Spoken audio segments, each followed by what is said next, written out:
I can see. Aleena കാണാൻ പറ്റുന്നുണ്ടോ? Yes, ma'am. കാണാൻ പറ്റുന്നില്ലേ? ശരി. That's fine then.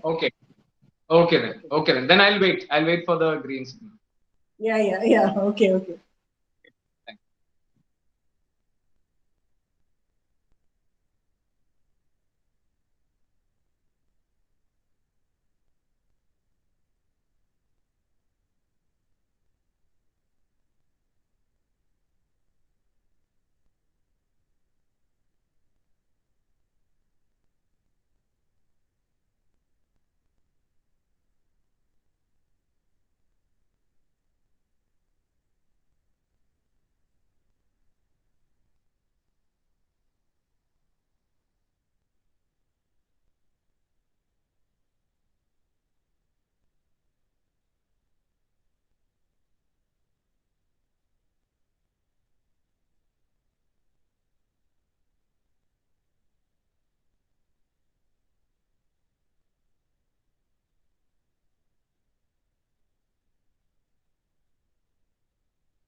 നിജിൽ, തുടങ്ങാം നമുക്ക്.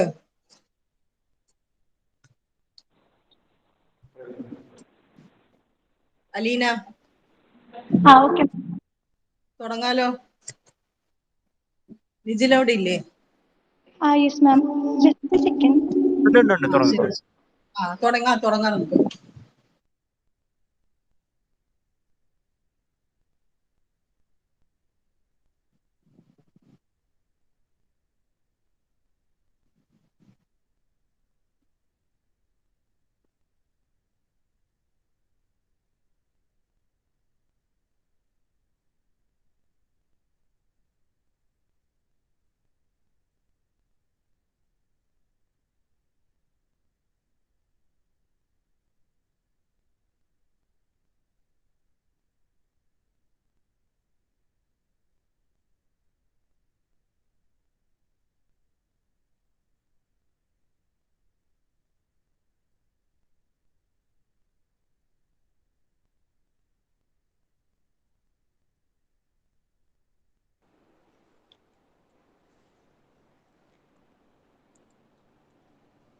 Hello.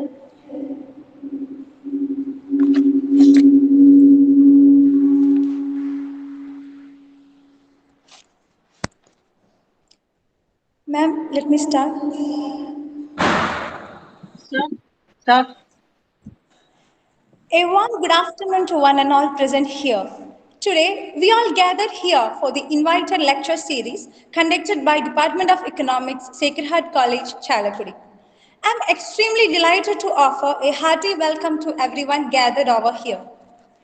Let's begin the formal session by invoking the blessings of the Lord Almighty. I invite Alina Riffel for the prayer song.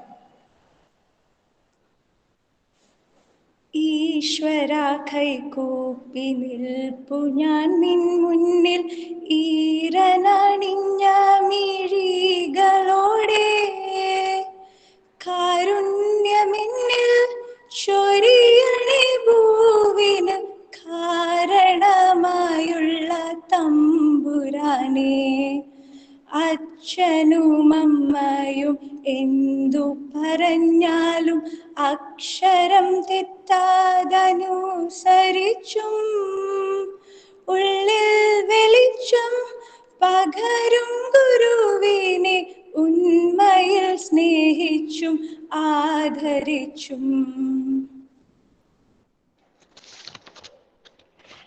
With great respect and love, I would like to call upon Dr. Shirley Joske, Associate Professor and Head of the Department of Economics, Sacred Heart College, Chalakudy, for deliver the welcome speech. Thank you, Alina. A very warm good morning to all.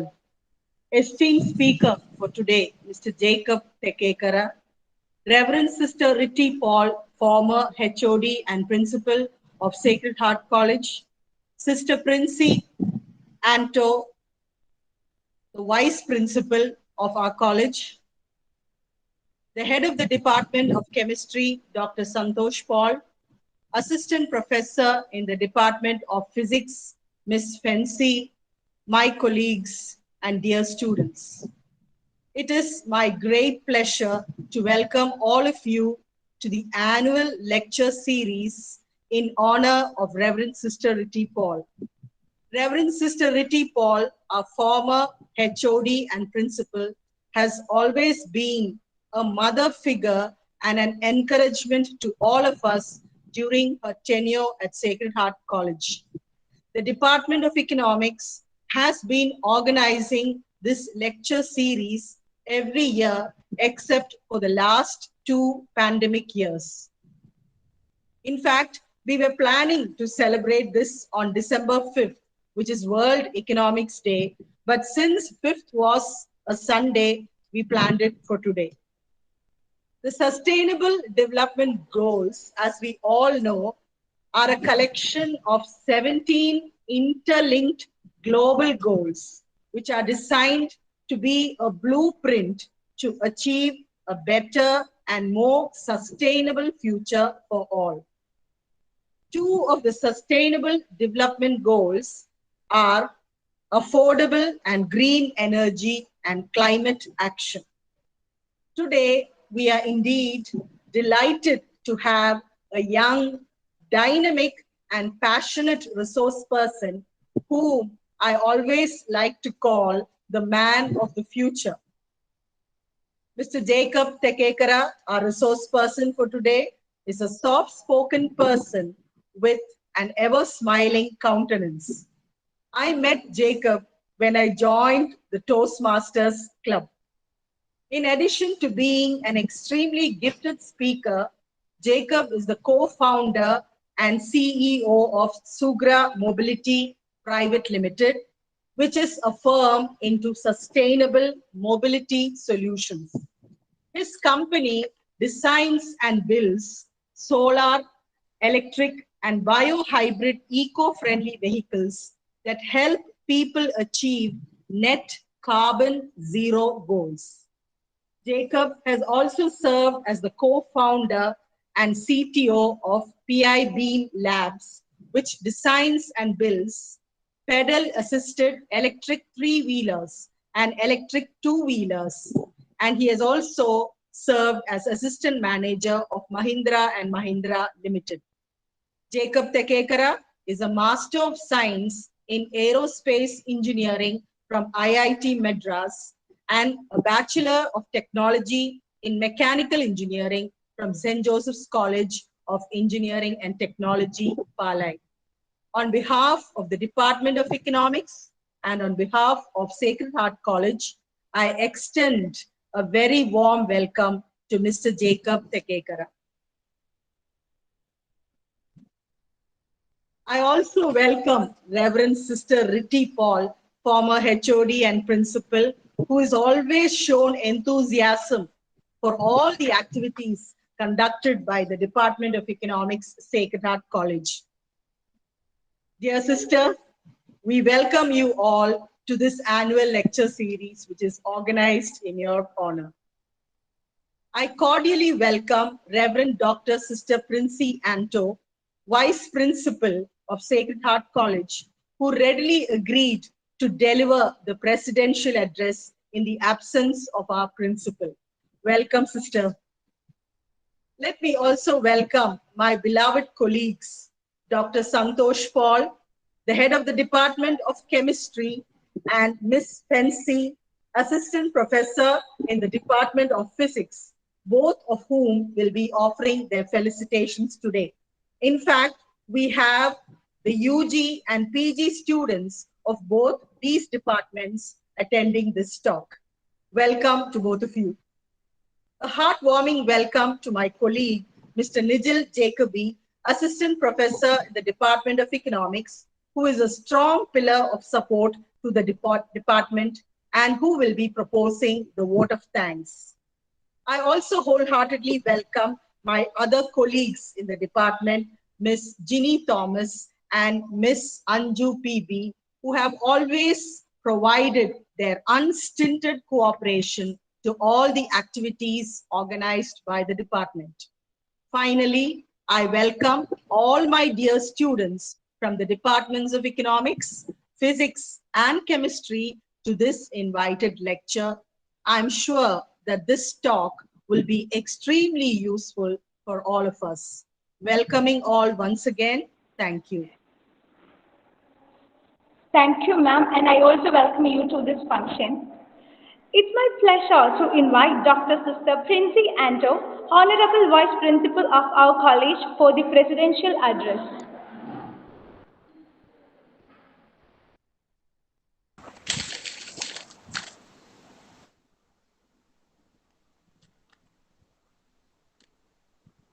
Yes. Uh, am I audible? Yes, sister, Am I you are. audible? Okay. Dear Chief Guest of the Day, Mr. Jacob Tekekara, Reverend Sister Ritty Paul, our former Principal and Head of the Department of Economics, present Head of the Department of Economics, Ms. Dr. Shirley Jose K., the staff of the department, my dear colleagues and students who have joined the meeting. A very good morning to all of you. I'm so pleased to see that the Department of Economics is having the lecture series today in honor of Reverend Sister Ritty Paul, former principal and head of the Department of Economics, Sacred Heart College, Chalakudy. I congratulate the department, the students, the staff, and the head of the department, Dr. Shirley, for organizing this program in spite of all hurdles and obstacles around us. And I find that you have chosen an apt resource person, namely Mr. Jacob Tekekara, co-founder and CEO of Sugra Mobility Private Limited. I presume that the audience will have an interesting and enriching session ahead. I understand the topic for today's discussion are last mile electric vehicles, the pivotal cog in our journey towards greener planet, is one of the innovative and upcoming technologies. May the speaker lead the audience to new realms and the audience may be better informed. Wishing you all a grand time ahead. I conclude. Thank you. Thank you, sister. With immense pleasure, now I invite our esteemed chief guest, Mr. Jacob Tekekara, co-founder and CEO of Sugra Mobility Private Limited, to deliver the keynote address.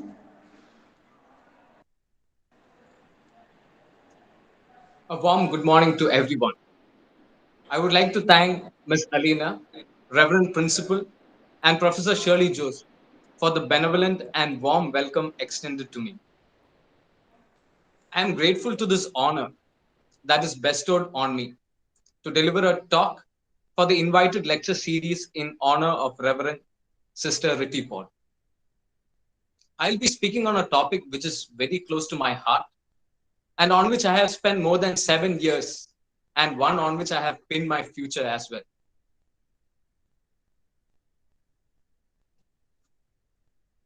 I will make it in the full screen. Is my screen visible to all?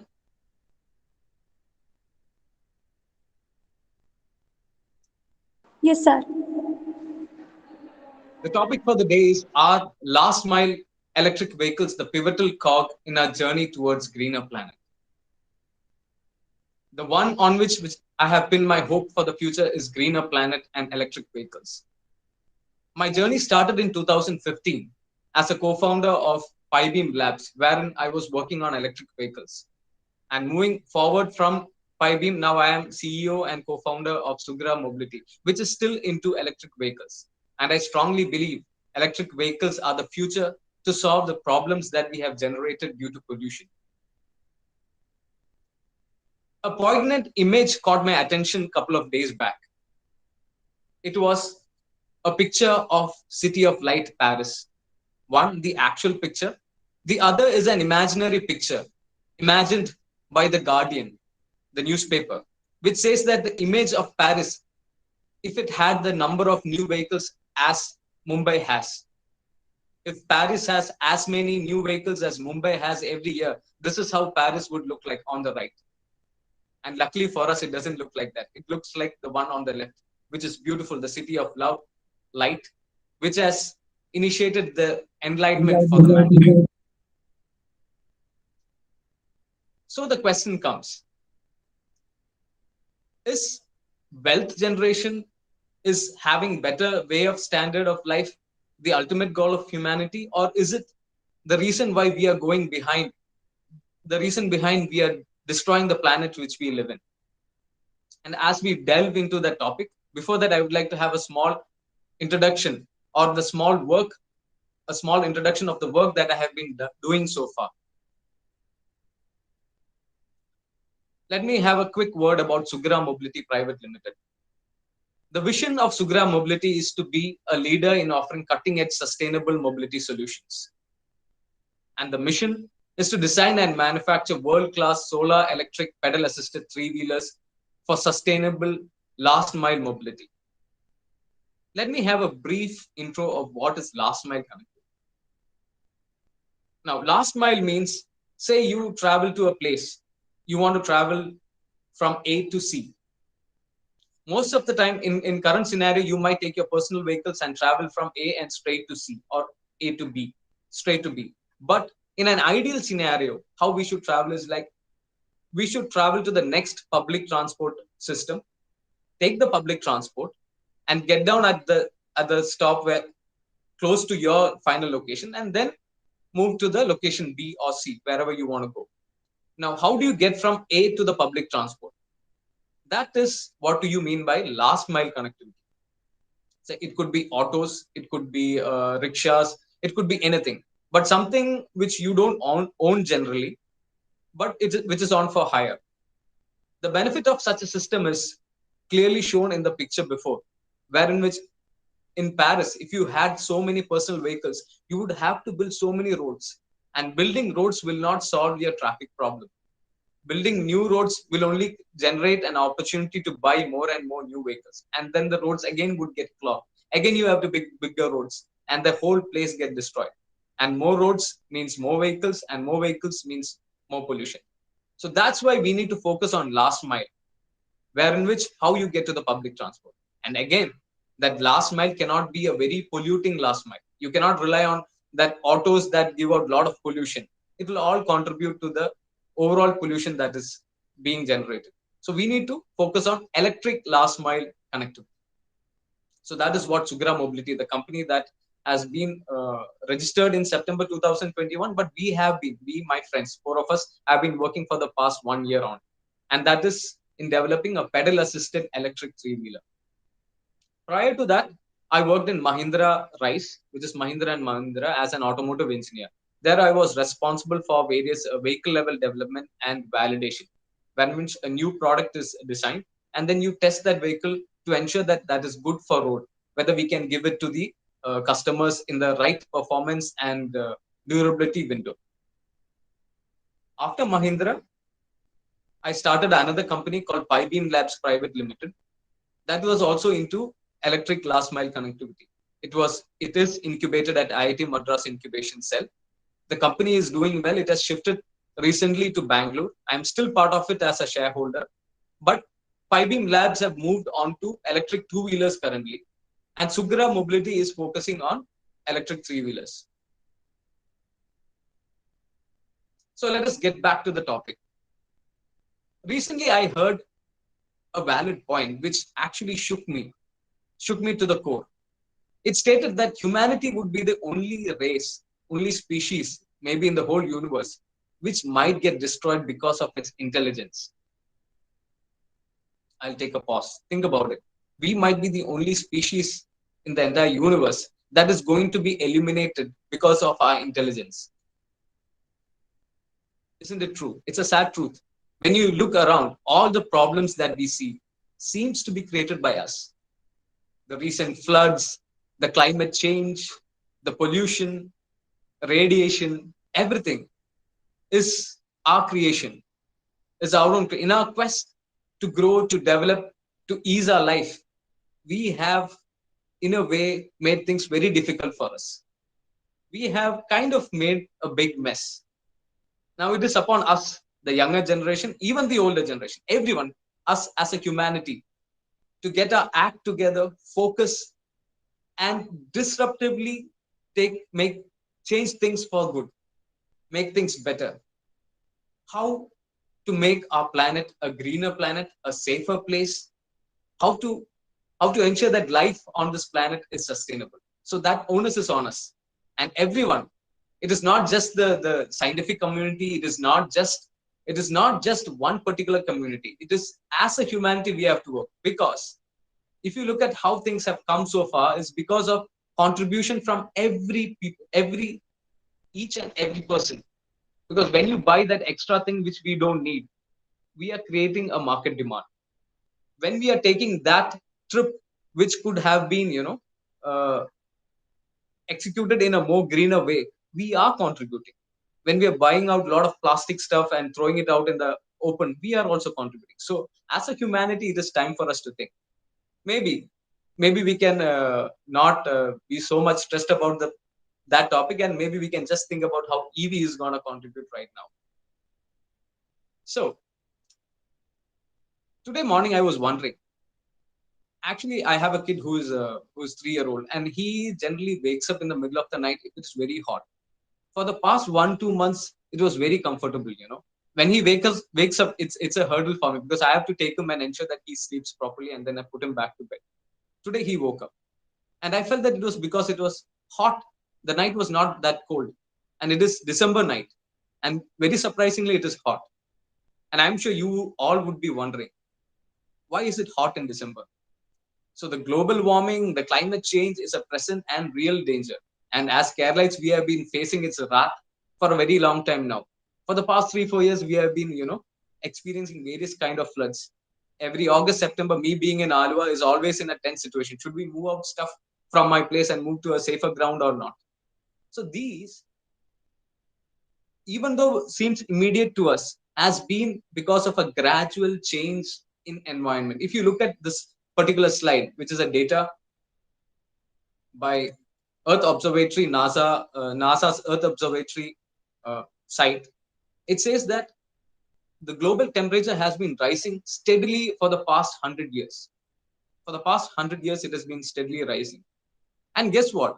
It is a coincidence that the automotive industry and the industrial revolution has been experiencing this exponential growth for the past 100 years. So we need to think and rethink about the way we move forward. Transportation sector is a major source of pollution. You look at the buses, the autos, even our cars, they spew exhaust into the atmosphere, and the number of auto, if it's just one vehicle it is okay, but we are talking about billions of vehicles flying through the road all the time. Now I would like to draw the attention to one matter. During the initial lockdown, that is during March 2020, 1 month of complete lockdown in the nation, and then we could see something magical happening. All the vehicles stopped, all the industries stopped, everything stopped. We started not to disrupt the environment, and we could see the changes. I could see a clearer atmosphere, I could see birds chirping a lot than what it is right now. So it is a clear indication that it is definitely solvable, and it is a clear indication that yes, it is our ways of life that is contributing to this dire situation. I'm not trying to paint a very gloomy or sad picture, but I'm just stating the facts. And why is it so that transportation is creating this problem? Because we have been relying on internal combustion engines for our major transportation needs. And the very design of the internal combustion engine revolves around certain facts. If there are students from physics department, they would know the Carnot cycle, the IC engine cycle, diesel cycle, petrol cycle. And one thing that is taught in colleges, in schools, and everywhere is that you can treat environment as a sink, and the fuel as a source. And unfortunately, it is not true. We cannot treat our environment as a sink, something onto which you can throw how much ever energy or heat you want, but it will not change the temperature. It is not true. It might be true on a very small time scale, but over a very large time scale, that sink tends to grow hotter. And as the sink tends to grow hotter, it is starting to create a havoc in the whole ecosystem.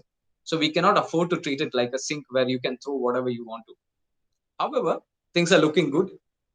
We are rethinking the ways in which to power the vehicle, and electric vehicles are coming into the mix. I'm not saying electric vehicles are the complete solution, because again there is a problem, as in, like, how are you going to generate the electricity for the electric vehicles? If you're again going back to coal powered or thermal powered or uh, other polluting sources for generating electricity, we are just shifting problem from one place to another. Even then, over a complete life cycle, it is said that electric vehicles reduce the pollution overall. Electric vehicles, when you say, it could be either battery powered electric vehicles, or it can be fuel cell, hydrogen powered electric vehicles, or even supercapacitor powered electric vehicles. So we as a community are researching and finding ways to come up with newer and better and more efficient, cleaner electric vehicles. But definitely, IC engine is not a solution, wherein which you burn fuel and the exhaust is thrown out into the atmosphere. That should be avoided, and that is something which we need to try to reduce as much as possible. And how can we do that in the current scenario? Let us see. One argument which I have heard quite often is that, see, why are you worried about this vehicles and things like that? We have been living like this for a very long time, and nothing has happened, and nothing will happen again going into the future. I have to say that is a very wrong argument, because if you look at the history of vehicles, it is in 1770 the first self-propelled vehicle came. It came in the city which I showed earlier, France, in Paris. And the first internal combustion engine, wherein which petrol or diesel is burnt, only came in 1885. So we are talking about only 100 years of automotive, or 100 or 120 years of automotive development. And just that 100 and 120 years of automotive development and this industrial, I would say, uh, exponential growth has resulted in this situation. I'll have a quick look on how the automotive industry has come forward. So these are the early innovators, I would say. Then came the early bestsellers, which made it very common to the public, you know.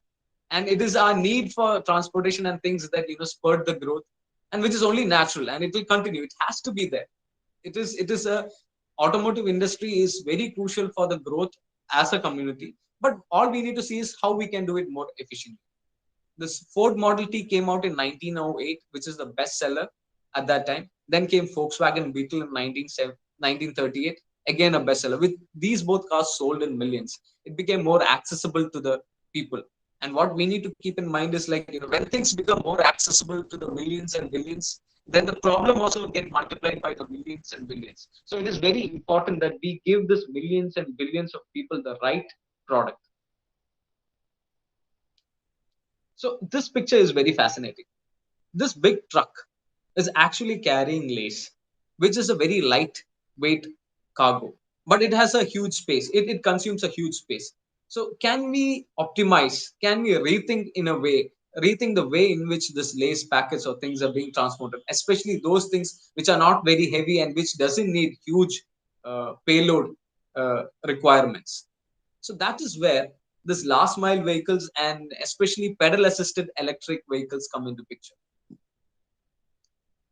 This is a bit scientific. If you can spare a few minutes, I'll quickly talk you through this. So so in the first column is the vehicles that we are talking about. In the second column is the weight. Curve weight means the weight of the entire vehicle, and payload is the weight of the stuff that particular vehicle is carrying. And the fourth final column is the ratio of those two. So if you look at a car weighs around 1,400 kilos, and it only carries 400 kilos. So in net, if you want to carry 400 kilos, you are moving around 1,800 kilos. So that itself is not very efficient, But at the same time, if you look at, say, a bicycle, a two-wheeler, pedal-assisted bicycle, it weighs hardly 18 kilos, and it can carry around 80 kilos of payload, the last row. So that becomes very efficient. So if you look at the ratio of curve weight to payload, it is only 0.234 by two-wheeler, which is a pedal-assisted two-wheeler, but for a car, it is 3.5. Now, I'm not saying that everybody should, stop using cars. No, I do have a car and I use it. It is not like that. It is about, if you can optimize the use of your vehicle, like whenever it is absolutely necessary, there are 4 or 5 people and you're traveling for a long distance, you take the car. That is the only solution right now we have. Maybe down the lane we might have electric vehicles, then switch to that provided you have that financial, it is in that financial bracket. But say you want to quickly go for a kilometer and buy some groceries, then maybe you can avoid taking the car. So those things you might think will not matter, but actually it matters. So this is a chart which clearly shows how we should, as a community, we should think about more efficient ways to deliver goods. And here comes that, there are different kind of three-wheelers which are being considered here as well. There is the IC engine three-wheelers, that is your regular auto, Bajaj and Ape autos. Then there is the electric three-wheelers. Then there's the pedal-assisted three-wheelers. And of all the three-wheelers, the pedal-assisted three-wheelers is the most efficient of the lot. Then again, I would like to add that there are certain conditions in which you have to use that petrol or diesel powered, but there are situations where you can actually rely on pedal-assisted three-wheelers, and we should, even the government should come in and enforce that. That is my view. There are many communities around the globe which is promoting and focusing pedaled vehicles, especially in Denmark, Netherlands. You could see even the head of the state going to the assembly or parliament pedaling a bicycle. So as a community, maybe we should bring in more awareness. So as a Sugra, that is the area that we are trying to focus on. And as last mile connectivity, if you look at the various applications, you can see a passenger tricycle can be used for last mile connectivity, for guided tour applications, inside campus transport. Say like you have a huge campus, and if you want to move people around, you can use a pedal assisted vehicle inside. You don't need a very fast, very polluting vehicle. If you look at load carrying applications, there are street vendors like the vegetable vendors, the coconut vendors. In Kerala, it is not that common a sight, but if you travel outside Kerala, say Tamil Nadu, Andhra, Karnataka, up north, Varanasi,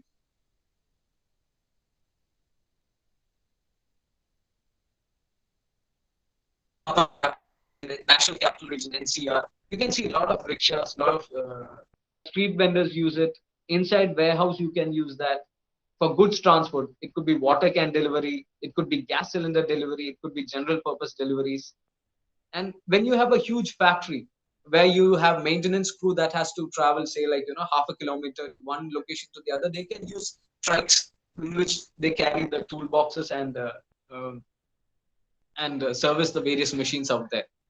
There are advertisement tricycles. You would have seen Tata Ace with advertisement hoardings on that with the lights inside, traveling up and down.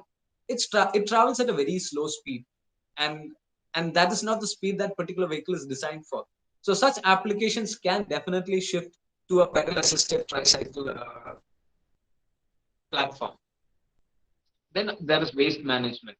So if you look at the next slide, it shows the total quantum of people who are using this. If you look at, there is definitely domestic market, then there is the international market.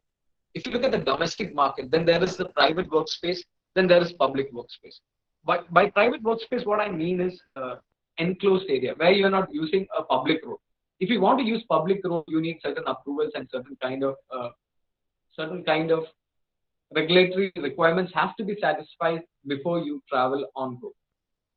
In private workspace, if you look, you have around 164 zoological parks in India. There is 378 special economic zones. You have 242,000 factories in India. There is around 252 million square feet of warehouse. Especially in Kerala, there's a lot of warehouse coming up.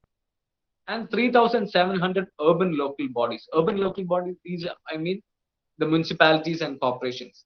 And if you take a corporation like Chennai, Chennai alone employs around 5,000 tricycles or a three-wheeler. It becomes very imperative and very important that such applications should be using non-polluting, renewable type of transport. It is currently using manual tricycles, but it can shift into a pedal-assisted electric solar kind of tricycles. And there are, if you look at public workspace, there are 250,000 gram panchayat, 1.5 million e-rickshaws are on road already in India. 1.5 million is 15 lakhs. And 2 million cycle rickshaws on road in India. 2 million is 20 lakhs. So that is the case in India. Now we are talking about similar economies around the globe. You have Africa, you have Southeast Asia. Southeast Asia is a huge market. There is a big cycle rickshaw ecosystem there. Southeast Asia, Europe, you would be surprised, but actually there are pedicabs, cycle rickshaws and all in Europe as well. It's a quick use case.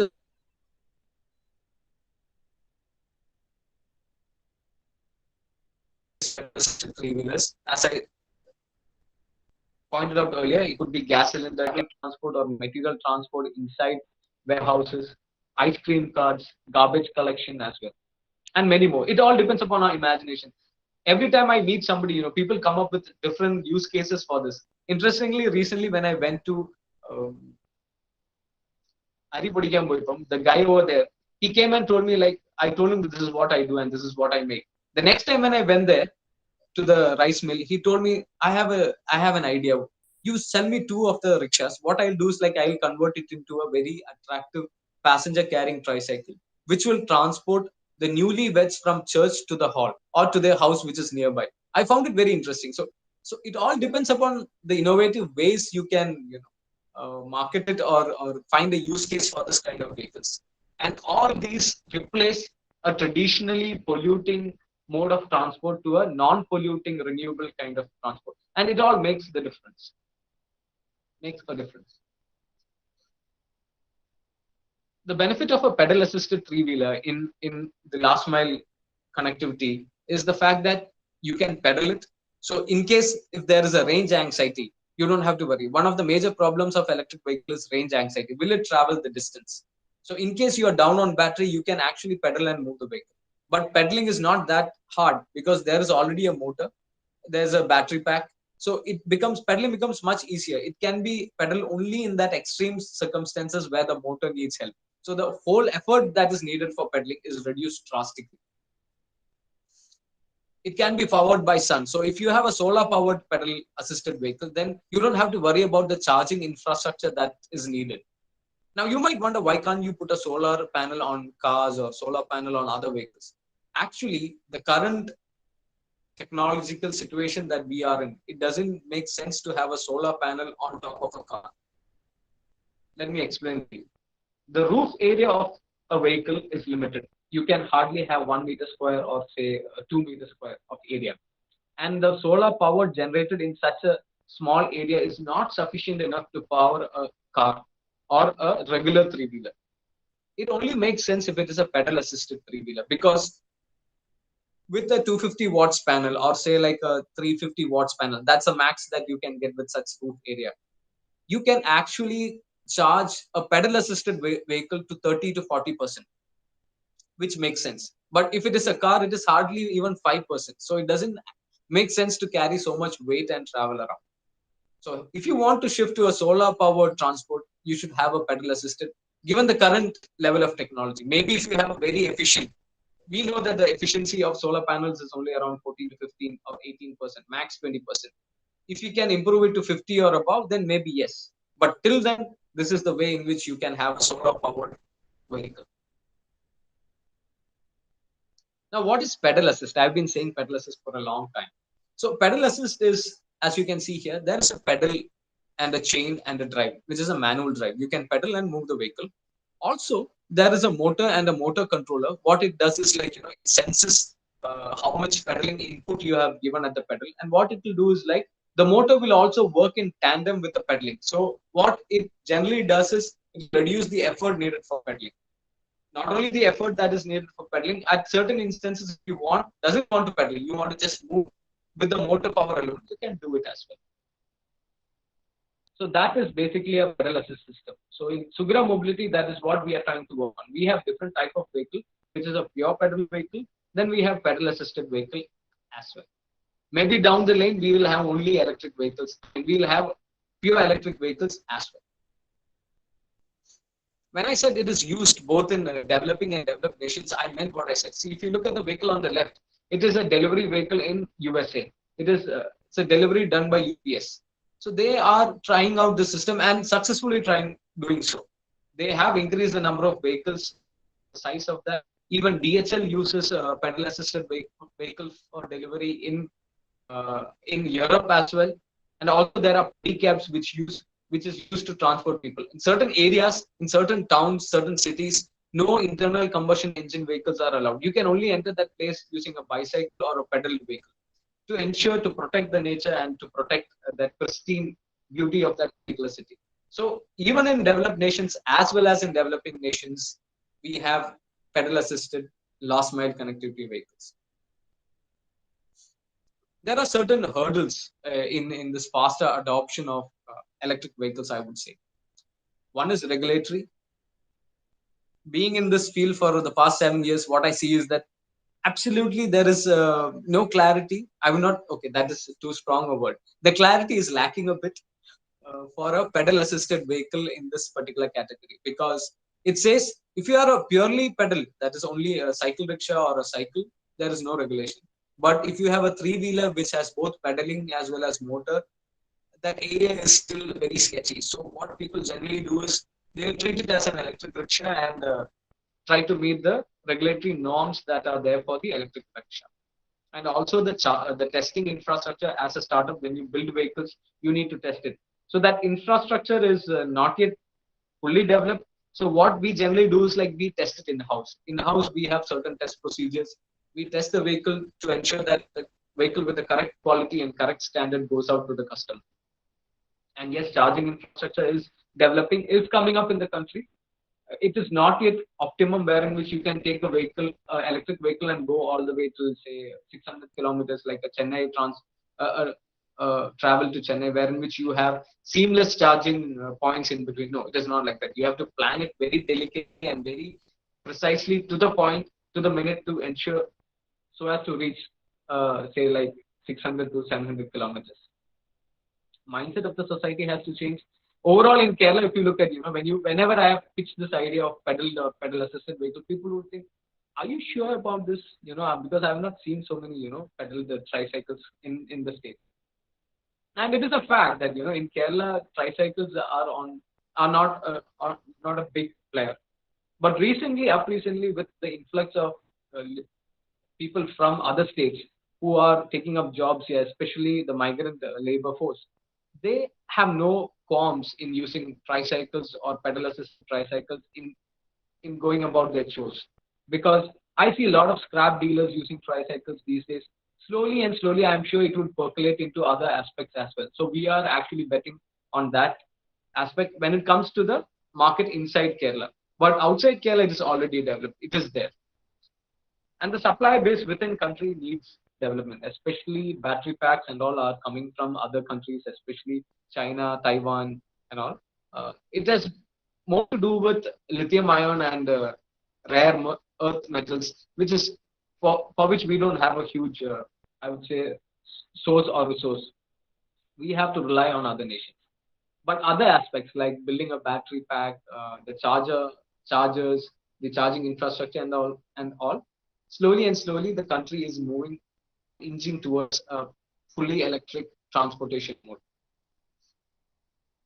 I would like to say that all these things would contribute, and all these things matter in our quest to make our planet a much more greener place and a much more beautiful place to live in. I want you to remember that during that March 2020, if not anything, if you don't take if you don't get any other, if you don't have any other takeaway, it's okay. But just remember that March 2020 to April 2020, when everyone has stopped using petrol powered or industry, the entire place became much more calmer, cleaner, and you could hear birds chirping. So let us take a conscious decision. Let us take a pledge and ensure that whenever and wherever not needed, let us not use personal transport. Let us try to rely on public transport in safer way. Like, yes, I know in the pandemic it is difficult, but once that eases, let us rely on more public transport and last mile connectivity solutions for our transportation needs. And with that, I would like to conclude my talk. Thank you once again for this wonderful opportunity. Over to you. Thank you, sir. As we know, we conduct annual lecture series every various topics. Due to certain personal issues, sister is unavailable to join the recorded audio. Let's listen to her.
Thank you, sister.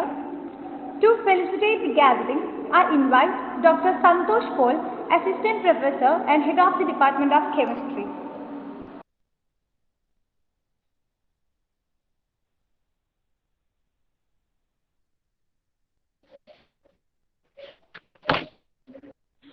Present today's our respected Vice Principal, Dr. Sister Prince, Head of the Department of Chief Guest, Mr. Jacob Tekekara, and Miss Fancy KF, who is delivering the felicitation post photo.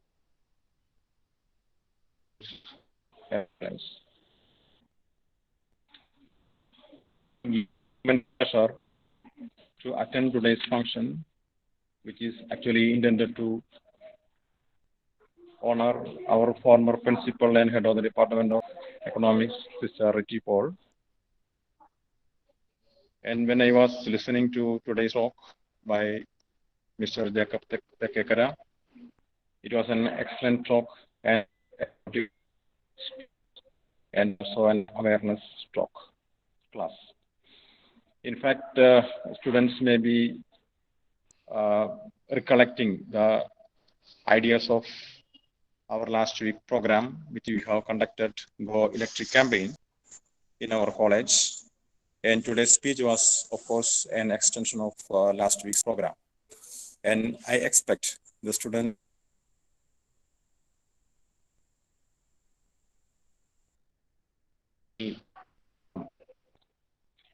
intention behind conducting this talk.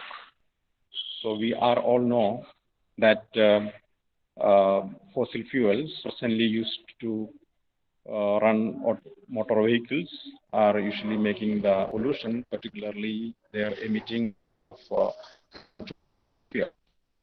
And the Go Electric campaign, last week the program we have conducted was actually intended to promote the electric vehicles.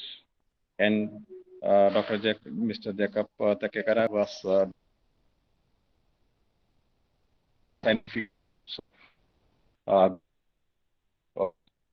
vehicles and to save our planet, particularly. And all this kind of efforts should continue. And I know, personally, I know that the government and all institutions and all industries are giving importance to go to electric vehicles. And all these efforts should continue to introduce more electric vehicles to reduce the carbon emission to save our planet. So major intention is now, I think nowadays people are looking for when government is going to ban the gasoline powered vehicles. And when the more electric vehicles are going to introduce in our country. And I expect from this talk, I learned what are the advantages of electric vehicles and what are the advantages of go green. So I wish all the best to this program, to initiate this program. Department of Economics for conducting such a wonderful session. And for all my students in the future, you are going to handle all these things, and definitely this talk will definitely initiate you to progress further in this initiation. I conclude. Thank you all. Thank you, sir. Now, I would like to invite a pleasant and familiar face to all of us, Mrs. Fancy KF, Assistant Professor, Department of Physics, to offer the felicitation. Thank you. Am I audible? Hello? Yes, ma'am, you are. Okay. Respected Vice Principal, Dr. Sister Prince Ando, Chief Guest of the Day, Mr. Jacob Tekekara, Sister Ritty, Shirley Miss, Sandur Sir, Nijil Sir, other faculties and dear students. As you all know, the celebration of Energy Conservation Week is going on from December 1st to 14th by Energy Management Center Kerala under the theme Go Electric. As Sandur Sir mentioned, we have conducted Urjakiran program in the last week sponsored by EMC. So this Go Electric campaign is already launched by our central government, which is mainly aimed to reduce the import dependence of India in coming years, and also has been projected to become a clean and green future. So today's topic is very much relevant to our to this theme, and the resource person executed the message very well. So I congratulate economics department for conducting successful events in this academic year and relevant talks. And I also convey my best wishes for all the coming programs. So I conclude with the quotes of Elon Musk, the CEO of Tesla Motors. In order to have clean air in cities, you have to go electric. Thank you all. Thank you. Thank you, ma'am. To deliver the vote of thanks to all the dignitaries and the chief guest, let me request Mr. Nigel Jacobi, faculty member of Department of Economics. Good afternoon all.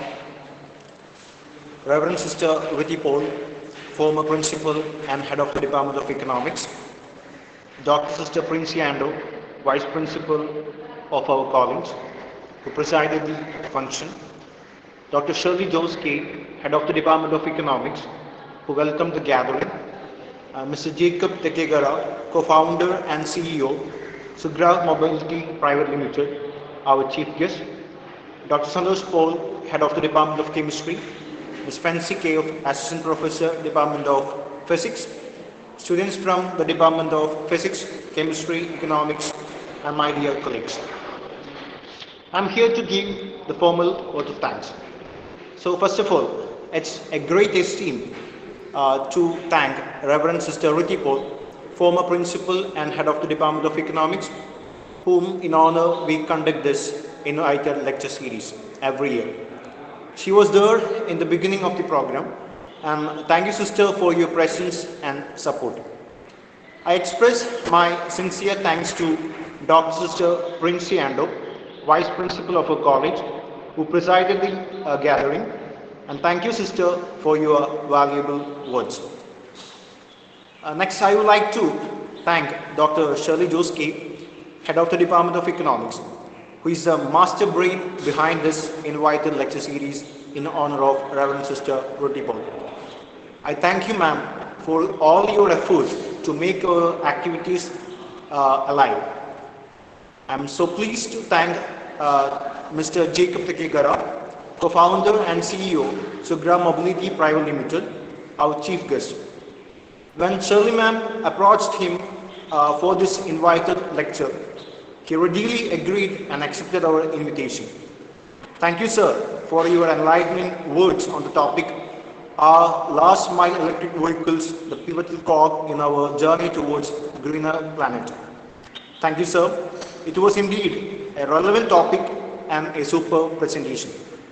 I will thank Dr. Santosh Paul, head of the Department of Chemistry, and Ms. Fancy K, assistant professor, Department of Physics, who felicitated the event.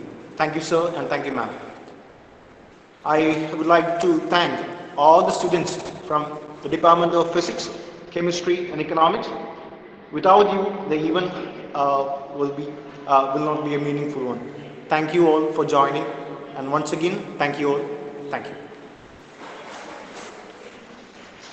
Thank you, sir. Here comes the end of our formal function. I would like to thank all of you for sparing some of your precious time to take part in our annual lecture series. Once again, thank you all and have a nice day. Thank you, Jacob. Thank you so much. Okay, you can leave now. Thank you so much for making this a great presentation for our students. Thank you.